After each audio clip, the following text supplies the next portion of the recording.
रेशीमगाठी महिला ग्रुप आणि स्वाभिमानी महिला बचत गटातर्फे शिवजयंतीनिमित्त मोफत आरोग्य शिबिर. रेशीमगाठी महिला ग्रुप आणि स्वाभिमानी महिला बचत गट आणि सिनर्जी हॉस्पिटल यांच्या संयुक्त विद्यमाने मोफत आरोग्य शिबिर तपासणीचे आयोजन करण्यात आले होते. शिवजयंतीनिमित्त 19 फेब्रुवारी रोजी सांगली येथील गव्हर्नमेंट कॉलनी परिसरातील महालक्ष्मी मंदिरात हा कार्यक्रम ठेवण्यात आला होता. शिवराय फुले शाहू डॉक्टर बाबासाहेब आंबेडकर म सामाजिक विचार मंचाचे संस्थापक प्रज्ञावंत कांबळे हे प्रमुख पाहुणे म्हणून लाभले. त्याचबरोबर या सदर कार्यक्रमास नूतन नगरसेवक युवराज गायकवाड व सुरेश बनगर हेही उपस्थित होते. या कार्यक्रमाचे सूत्रसंचालन सांगली दूरचित्रवाणीवरील ग्रीन एफएमच्या आर जे प्रिया यांनी केले.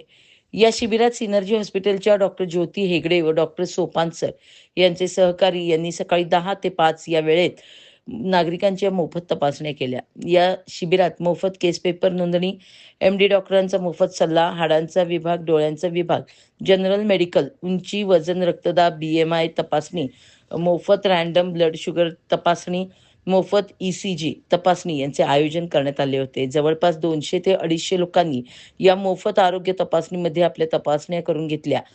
या परिसरातील सर्व नागरिकांनी या शिबिरात उत्स्फूर्त सहभाग नोंदवला. स्वाभिमानी महिला गटाच्या अध्यक्ष मनीषा शिवशरण यांच्या अथक प्रयत्नातून हा कार्यक्रम यशस्वी ठरला. महिला बचत गटाच्या राजश्री कुमारमठ, रोहिणी सुर्वे, शोभा कुमारमठ, संगीता संकपाळ, उषा माळी, सारिका सासणे, संगीता पवार यांचेही विशेष सहकार्य लाभले.